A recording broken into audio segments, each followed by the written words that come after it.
আমরা আশা করছি এই যাত্রাটা স্বস্তির হবে, নিরাপদ হবে।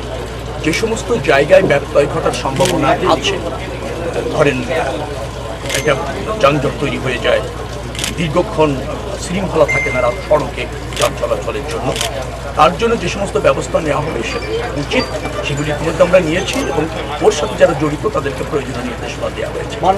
যে সব কিছু আশা করছি এবার ঠিক থাকবে। গতবার মোটামুটি একটা স্বস্তির যাত্রা হয়েছে, এবার তার চেয়ে আরও বেশি মনোযোগী এবং আরও বেশি আপনার তৎপর থাকবে। থেকে মেসেজ আমরা দিয়েছি, আমি ডেকে বসেছি, কোনো ভাড়া বাড়বে না, আর যারা এভাবে ভাড়া বাড়ানোর চেষ্টা করবে তাদের বিরুদ্ধে কঠোর ব্যবস্থা।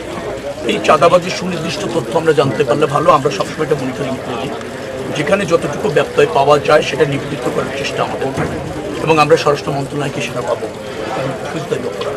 আপনাদের কাছে যদি কোনো সুনির্দিষ্ট তথ্য থাকে আমি খুব বাধিত হব যদি সুনির্দিষ্টভাবে বলেন যে মানে এই জায়গায় এই সময় এইরকমভাবে ঘটছে, আপনারা আমাকে জানালে ডেফিনেটলি আপনারা তার অ্যাকশন দেবেন। যাত্রীর হাতের ব্যাগের টোলের কোনো সুযোগ নেই।